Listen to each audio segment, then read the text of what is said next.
Assalamualaikum warahmatullahi wabarakatuh. Mari kita hening sejenak. Tarik napas perlahan dan izinkan hatimu hadir sepenuhnya di sini. Mungkin hari ini engkau tidak sedang lelah oleh pekerjaan, bukan pula oleh langkah yang panjang, tetapi oleh sesuatu yang tidak terlihat. Beban di dalam dada yang sulit dijelaskan.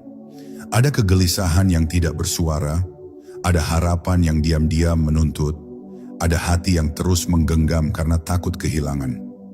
Narasi ini bukan untuk mengajarkan, tetapi untuk menemani. Bukan untuk menghakimi keadaanmu, tetapi untuk mengajakmu masuk ke ruang sunyi, tempat hati boleh berhenti sejenak dari tuntutan dunia. Di sini tidak ada yang perlu dibuktikan, tidak ada yang harus dikejar. Hanya ada engkau sebagai hamba dan Allah sebagai tempat bersandar. Jika engkau datang dengan luka, izinkan ia bernapas. Jika engkau datang dengan harapan, biarkan ia tenang. Karena mungkin ketenangan tidak datang saat segalanya selesai, tetapi saat hati berhenti menggenggam dan mulai percaya.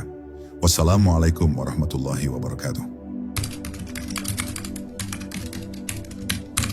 Bab 1. Ketika lelah itu bukan dari dunia, tapi dari hati. Ada satu jenis lelah yang tidak bisa disembuhkan dengan tidur panjang, liburan atau jeda dari rutinitas. Lelah ini tidak bersemayam di tubuh, tetapi berdiam di kedalaman hati. Ia hadir saat seseorang merasa sudah berusaha, sudah berdoa, sudah berjuang, namun batinnya tetap terasa berat dan sesak. Dunia seakan berjalan seperti biasa, tetapi di dalam dada ada kegaduhan yang tidak bersuara. Inilah lelah yang lahir bukan karena banyaknya beban, melainkan karena hati terlalu lama memikul sesuatu yang bukan bagiannya. Manusia sering mengira bahwa yang melelahkan adalah hidup, padahal yang melelahkan adalah keinginan untuk mengendalikan hidup sepenuhnya. Hati ini sejatinya diciptakan untuk bersandar, bukan untuk menanggung seluruh arah takdir. Ketika hati mengambil peran sebagai pengatur, penentu, dan penjamin masa depan, disitulah ia mulai kehilangan ketenangannya. Ia menegang, ia waspada berlebihan, ia takut sebelum bahaya benar-benar datang. Tanpa disadari kita menempatkan hati pada posisi yang seharusnya hanya milik Allah. Dalam diam yang jarang kita dengarkan, hati sebenarnya sering memberi tanda.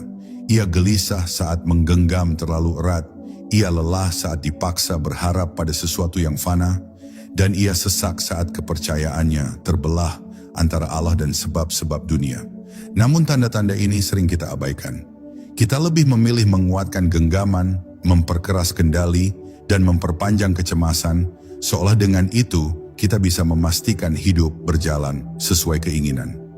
Padahal semakin kuat kita menggenggam, semakin dalam rasa takut kehilangan itu tumbuh. Tawakal sejati tidak dimulai dari kalimat-kalimat indah yang diucapkan lisan, tetapi dari keberanian batin untuk jujur pada diri sendiri. Jujur bahwa selama ini kita lelah karena merasa harus memastikan segalanya baik-baik saja. Jujur bahwa kita takut jika tidak memegang kendali, hidup akan runtuh. Kesadaran ini bukan tanda kelemahan iman, justru inilah pintu awal menuju kedewasaan ruhani. Karena hanya hati yang mengakui keterbatasannya yang mampu benar-benar berserah. Di titik inilah perjalanan tawakal bermula, bukan sebagai sikap menyerah, tetapi sebagai pelepasan yang penuh kesadaran. Hati mulai belajar mundur satu langkah, memberi ruang bagi Allah untuk bekerja tanpa dicurigai, tanpa dituntut, tanpa diawasi dengan cemas. Ketika hati tidak lagi menggenggam, ia tidak menjadi kosong, justru ia menjadi lapang. Dan dalam kelapangan itu, ketenangan mulai turun perlahan. Bukan karena masalah selesai, tetapi karena hati akhirnya kembali ke tempat yang semestinya, bersandar sepenuhnya kepada Tuhan yang tidak pernah lalai. Bab 2. Tawakal yang tidak lagi berisik di dalam dada. Banyak orang mengira telah bertawakal hanya karena mereka telah berdoa dan berusaha, padahal di dalam dadanya masih ada kegaduhan yang terus berbicara. Hati masih sibuk menghitung kemungkinan, membandingkan skenario, dan mengantisipasi kegagalan yang belum tentu terjadi. Tawakal semacam ini belum menghadirkan ketenangan, karena ia masih bercampur dengan kebutuhan untuk memastikan hasil.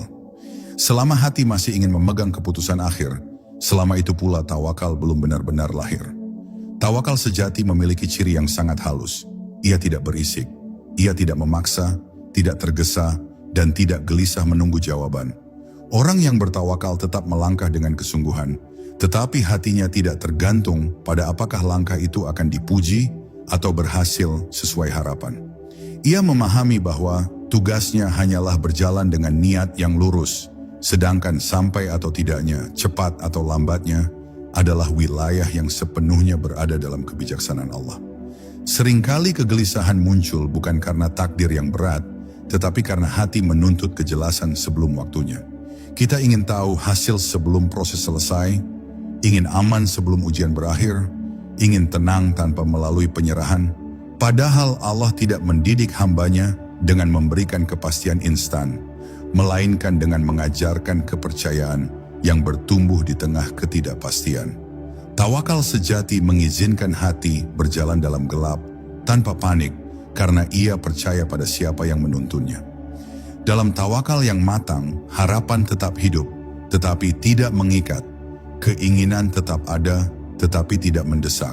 Hati tidak lagi berkata, harus begini agar aku tenang, melainkan berbisik, apapun yang engkau pilihkan, aku percaya ada kebaikan di dalamnya. Kalimat ini tidak lahir dari kepasrahan kosong, tetapi dari pengenalan yang dalam bahwa Allah lebih mengetahui kebutuhan hambanya daripada hamba itu sendiri. Ketika tawakal benar-benar bersemayam di hati, ada perubahan yang terasa tanpa perlu dijelaskan. Dada menjadi lebih lapang, pikiran tidak lagi sibuk menolak kemungkinan buruk, dan jiwa berhenti memusuhi masa depan. Bukan karena hidup menjadi pasti, tetapi karena hati tidak lagi menuntut kepastian selain dari Allah. Di sanalah tawakal berhenti menjadi konsep dan mulai menjelma sebagai ketenangan yang menetap. Bab 3. Saat hati belajar melepas tanpa kehilangan. Ada satu kesalahpahaman yang diam-diam hidup di dalam hati manusia, yaitu anggapan bahwa melepas berarti kehilangan. Padahal yang sering terjadi justru sebaliknya. Menggenggamlah yang membuat hati kehilangan ketenangan. Ketika hati terlalu erat memeluk harapan, rencana, dan bayangan masa depan, ia menjadi sempit dan mudah terluka. Bukan karena harapan itu buruk, tetapi karena hati menempatkan harapan sebagai sandaran, bukan sebagai titipan. Segala kegelisahan berakar pada rasa takut akan hilang. Takut tidak dicintai, takut tidak cukup, takut tidak sampai, takut hidup berjalan di luar kendali. Rasa takut ini tumbuh bukan karena takdir yang kejam, melainkan karena hati lupa bahwa ia tidak pernah diminta untuk menjaga segalanya. Allah tidak menyerahkan semesta kepada kecemasan manusia, melainkan mengaturnya dengan kebijaksanaan yang tidak pernah tertukar. Ketika hati mencoba mengambil alih peran itu, ia akan selalu kelelahan. Melepas dalam makna tawakal bukanlah mematikan usaha, juga bukan memutus harapan. Melepas adalah mengembalikan kepemilikan kepada pemilik sejati. Hati berkata dengan lembut, aku akan menjaga niat dan ikhtiarku, tetapi aku tidak akan mengikatkan diriku pada hasil. Di saat itulah batin mulai menemukan keseimbangan antara bergerak dan berserah, antara berjuang dan tenang. Ada kelegaan yang hanya bisa dirasakan oleh hati yang berani melepas. Kelegaan ini tidak datang dari berubahnya keadaan, tetapi dari berubahnya posisi hati terhadap keadaan. Ia tidak lagi berdiri di hadapan takdir sebagai penuntut, melainkan sebagai penerima yang sadar. Dalam posisi ini, apapun yang datang tidak terasa sebagai ancaman, dan apapun yang pergi tidak lagi terasa sebagai kegagalan. Ketika hati benar-benar belajar melepas, ia tidak menjadi kosong, tetapi menjadi luas. Luas untuk menerima hikmah yang sebelumnya tertutup oleh kecemasan, luas untuk merasakan kehadiran Allah yang selama ini tertutupi oleh kegaduhan batin. Di sanalah seseorang menyadari bahwa yang hilang bukanlah dunia, melainkan ilusi bahwa dunia pernah bisa dimiliki sepenuhnya. Bab 4. Ketika Allah mengundang hati untuk diam dan percaya. Ada saat-saat dalam hidup ketika segala usaha terasa seakan menemui dinding yang tidak terlihat. Jalan yang biasa terbuka menjadi sempit, doa yang rutin dipanjatkan terasa sepi, dan harapan yang dulu menyala kini meredup tanpa sebab yang jelas. Banyak hati mengira inilah tanda ditinggalkan. Padahal seringkali inilah cara Allah memanggil hambanya untuk berhenti sejenak, bukan untuk menyerah, tetapi untuk belajar percaya dengan cara yang lebih dalam. Allah tidak selalu mendidik hambanya dengan kelapangan. Ada pelajaran yang hanya bisa disampaikan melalui keterbatasan. Saat pilihan menyempit dan kendali melemah, ego perlahan kehilangan pijakannya. Di titik ini, hati mulai sadar bahwa selama ini ia terlalu bergantung pada kekuatan sendiri. Bukan karena kekuatan itu salah, tetapi karena ia ditempatkan sebagai sandaran utama, bukan sebagai alat yang tunduk pada kehendak Allah. Tawakal sejati diuji justru ketika keadaan tidak bergerak sesuai rencana. Ketika tidak ada kepastian yang bisa dipegang, tidak ada jaminan yang bisa diyakini, dan tidak ada jawaban yang bisa dipaksakan.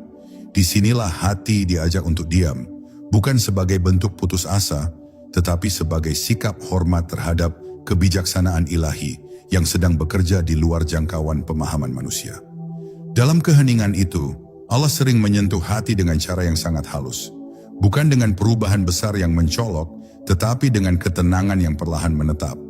Hati mulai menerima bahwa tidak semua hal harus dipahami untuk bisa dijalani. Ada cukup rasa percaya bahwa apapun yang sedang terjadi tidak keluar dari pengawasannya, dan tidak satupun langkah yang terlewat dari kasih sayangnya. Ketika hati menjawab undangan ini, sesuatu di dalam diri berubah tanpa suara. Kegelisahan tidak sepenuhnya hilang, tetapi ia tidak lagi menguasai. Rasa takut masih muncul, tetapi tidak lagi memimpin. Di titik ini, tawakal bukan lagi usaha untuk terlihat kuat, melainkan keberanian untuk bersandar sepenuhnya, bahkan saat jalan di depan belum menampakkan bentuknya. Bab 5. Mengenal Allah melalui retaknya harapan. Ada fase dalam perjalanan batin ketika Allah tidak lagi memperkenalkan dirinya melalui terpenuhinya keinginan, tetapi melalui retaknya harapan. Sesuatu yang selama ini diyakini akan membawa kebahagiaan justru runtuh. Dan dari reruntuhan itu, hati dipaksa menoleh ke arah yang selama ini terabaikan. Bukan karena Allah ingin menyakiti, tetapi karena Dia ingin dikenal lebih dalam. Bukan sebagai pemberi hasil, melainkan sebagai tujuan. Ketika harapan runtuh, ego kehilangan sandarannya. Hati yang sebelumnya merasa aman karena memiliki rencana, tiba-tiba berdiri tanpa pegangan. Di momen inilah tabir mulai terbuka. Manusia menyadari bahwa selama ini ia lebih percaya pada skenario hidupnya sendiri daripada pada pengaturan Allah. Kehilangan menjadi cermin yang jujur, memperlihatkan di mana sebenarnya hati bergantung. Tawakal sejati tumbuh dari pengenalan yang lahir setelah kehilangan. Hati mulai memahami bahwa apapun yang Allah ambil bukanlah perampasan, melainkan pemurnian. Yang dilepaskan bukanlah kebahagiaan, tetapi keterikatan yang membuat kebahagiaan itu rapuh. Di saat ini, cinta kepada Allah tidak lagi bergantung pada apa yang diberikannya, tetapi pada siapa Dia bagi hati. Makrifat tidak datang sebagai jawaban yang terang, melainkan sebagai rasa cukup yang diam. Hati tidak lagi sibuk bertanya mengapa jalan hidup harus demikian, karena ia mulai percaya bahwa setiap ketentuan membawa arah, meski belum terlihat tujuannya. Kepercayaan ini tidak menghapus rasa sakit, tetapi mengubah makna rasa sakit itu sendiri. Di titik ini, seseorang tidak lagi mengenal Allah hanya lewat kata-kata atau konsep, tetapi lewat pengalaman batin yang membekas. Ia belajar bahwa kehilangan bukan akhir dari harapan, melainkan pintu menuju pengharapan yang lebih murni. Dan dari sanalah tawakal berubah menjadi hubungan yang hidup, bukan sekadar sikap, tetapi keintiman yang menenangkan jiwa. Bab 6. Doa yang tidak lagi meminta tetapi menyerahkan. Ada perubahan halus dalam doa seseorang ketika tawakal mulai matang di dalam hatinya.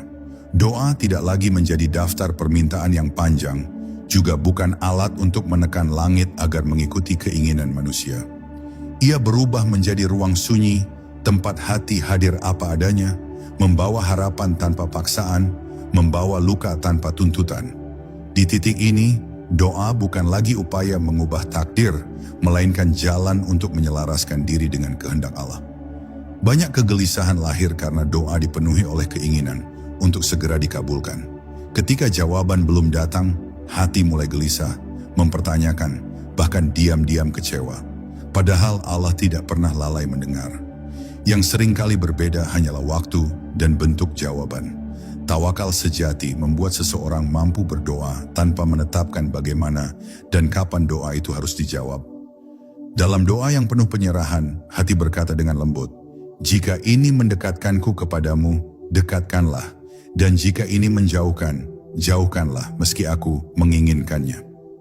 Kalimat ini bukan lahir dari keputusasaan, tetapi dari kepercayaan yang mendalam, bahwa Allah lebih mengetahui jalan pulang seorang hamba daripada hamba itu sendiri.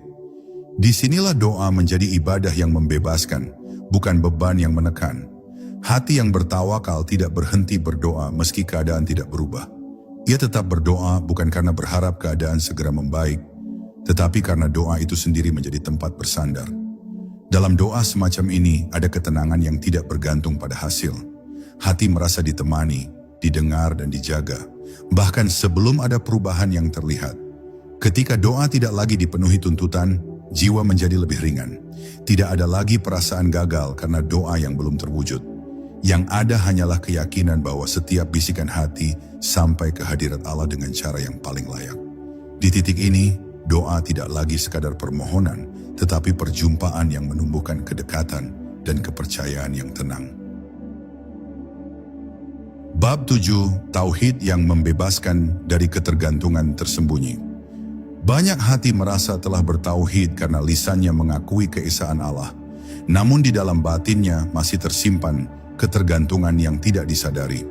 Ketergantungan pada manusia, pada keadaan, pada hasil yang diharapkan, bahkan pada gambaran masa depan yang dibangun sendiri. Selama sandaran itu masih terbagi, hati akan selalu berada dalam kecemasan. Karena apapun selain Allah bersifat rapuh dan mudah berubah. Tauhid yang hidup bukan hanya pengakuan, tetapi pengalihan pusat kepercayaan. Hati perlahan berhenti menggantungkan rasa aman pada sebab-sebab duniawi. Ia tetap menggunakan sebab, bekerja, berencana, dan berusaha, namun tidak lagi menjadikannya sumber ketenangan. Sumber itu hanya satu. Ketika tauhid benar-benar bersemayam, dunia kehilangan kuasanya untuk mengendalikan perasaan. Tawakal adalah buah paling nyata dari tauhid yang murni. Saat hati hanya bergantung kepada Allah, rasa takut kehilangan mulai melemah.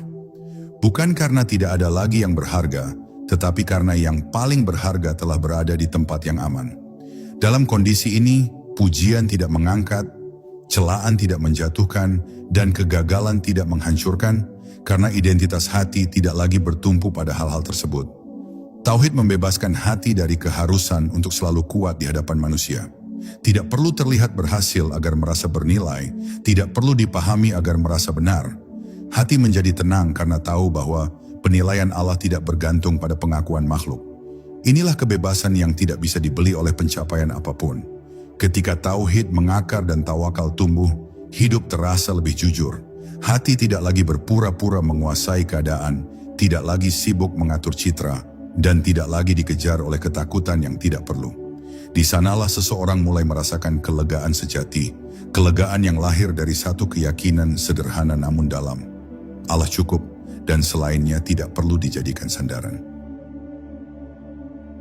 Bab 8, Diam yang menjadi tanda kedekatan.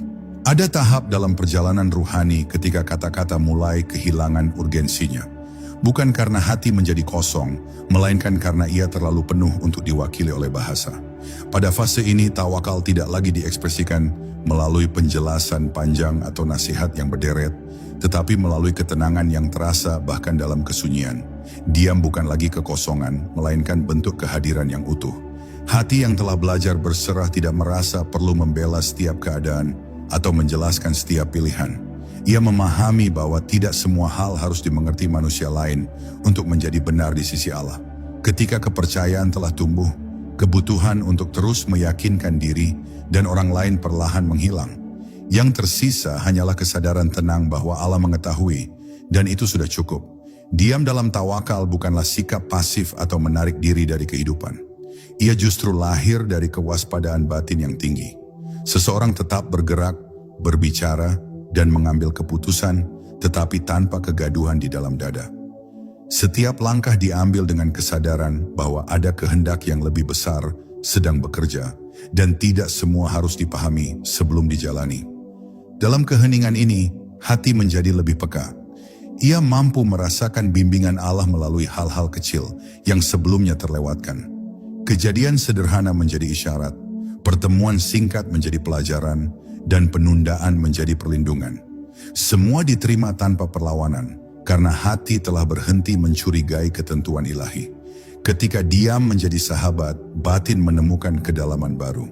Tidak ada lagi dorongan untuk tergesa-gesa menilai hidup sebagai baik atau buruk. Yang ada hanyalah penerimaan yang tenang, seolah hati berkata tanpa suara, "Aku berada di bawah penjagaanmu." Dan dalam pengakuan yang sunyi itulah, kedekatan terasa lebih nyata daripada sebelumnya. Bab 9. Saat hati berhenti menawar takdir. Banyak kegelisahan yang diam-diam menguras tenaga batin bukan berasal dari musibah, melainkan dari perlawanan halus terhadap apa yang telah ditetapkan.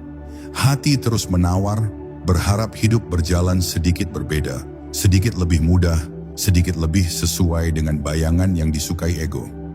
Selama proses tawar-menawar ini berlangsung, ketenangan akan selalu terasa jauh, karena hati berdiri berhadap-hadapan dengan takdir, bukan berdampingan dengannya. Menawar takdir seringkali tidak disadari. Ia hadir dalam bentuk keluhan yang lembut, perbandingan yang diam-diam, dan harapan tersembunyi agar keadaan berubah tanpa harus mengubah sikap batin. Padahal setiap penolakan halus terhadap ketentuan Allah adalah beban tambahan yang tidak perlu. Tawakal sejati mengajak hati untuk berhenti bernegosiasi dengan apa yang sudah diputuskan oleh kebijaksanaan yang Maha Mengetahui. Ketika hati berhenti menawar, bukan berarti ia berhenti berharap. Harapan tetap ada, tetapi tidak lagi digunakan sebagai alat untuk memprotes kenyataan. Hati mulai memahami bahwa tidak semua yang terasa berat bermakna buruk, dan tidak semua yang tampak ringan membawa kebaikan. Dalam pemahaman ini, seseorang belajar berjalan bersama takdir, bukan melawannya. Ada kelegaan besar yang muncul saat hati tidak lagi sibuk membandingkan hidupnya dengan hidup orang lain. Ia menyadari bahwa setiap jalan memiliki ukuran dan irama yang berbeda. Apa yang tepat bagi satu jiwa belum tentu tepat bagi jiwa lain. Dengan berhenti menawar, hati berhenti merasa tertinggal dan mulai merasa ditemani. Di titik ini, tawakal menghadirkan kedewasaan yang sunyi. Tidak ada lagi kemarahan terhadap masa lalu, tidak ada kecemasan berlebihan terhadap masa depan. Yang ada hanyalah kesediaan untuk menjalani hari ini dengan jujur dan penuh kesadaran. Hati menerima bahwa takdir bukan musuh yang harus ditaklukkan, melainkan jalan yang sedang membimbingnya pulang. Bab 10. Ketenangan yang tidak lagi membutuhkan penjelasan. Pada akhirnya, tawakal sejati bermuara pada satu keadaan batin yang sulit dijelaskan, namun mudah dirasakan oleh siapapun yang telah mencapainya. Ketenangan ini tidak datang karena hidup tiba-tiba menjadi ringan, juga bukan karena masalah menghilang satu persatu. Ia hadir justru ketika hati tidak lagi menuntut hidup agar berjalan sesuai keinginannya. Ada penerimaan yang lembut, seolah batin berkata bahwa apapun yang datang telah melewati izin, dan apapun yang pergi tidak pernah keluar dari kasih sayang Allah. Dalam ketenangan ini, dunia tetap berjalan dengan segala ketidakpastiannya. Rencana bisa berubah, harapan bisa tertunda, dan kenyataan tidak selalu ramah. Namun semua itu tidak lagi mengguncang bagian terdalam dari jiwa. Hati telah menemukan sandaran yang tidak goyah. Ia tidak lagi mencari rasa aman dari kepastian, tetapi dari keyakinan bahwa di balik setiap peristiwa ada pengaturan yang tidak pernah lalai. Seseorang yang sampai pada titik ini tidak menjadi kebal terhadap rasa sedih atau kecewa. Ia tetap manusia, tetap merasakan kehilangan dan harapan. Namun perasaan itu tidak lagi menyeretnya ke jurang keputusasaan. Kesedihan datang sebagai tamu, bukan sebagai penguasa. Kekecewaan singgah tetapi tidak menetap. Hati tahu bahwa semua rasa hanyalah gelombang, sementara sandarannya adalah samudera yang tenang. Tawakal sejati juga mengubah cara seseorang memandang dirinya sendiri. Ia tidak lagi mengukur nilai diri dari keberhasilan atau kegagalan. Ia tidak sibuk membuktikan apapun kepada dunia. Ada kejujuran yang tumbuh, keberanian untuk menjadi apa adanya, dan kerendahan hati untuk mengakui bahwa dirinya hanyalah hamba yang sedang belajar berjalan di bawah bimbingan Tuhan. Dalam kesadaran ini, hidup tidak lagi terasa sebagai beban yang harus dimenangkan, melainkan amanah yang dijalani. Dan mungkin di suatu waktu yang sunyi, saat hati telah cukup tenang, seseorang akan menyadari satu kebenaran sederhana namun dalam, bahwa selama ini yang perlu dilepaskan bukanlah dunia, bukan pula keinginan, melainkan ilusi bahwa semua itu harus berada dalam genggaman.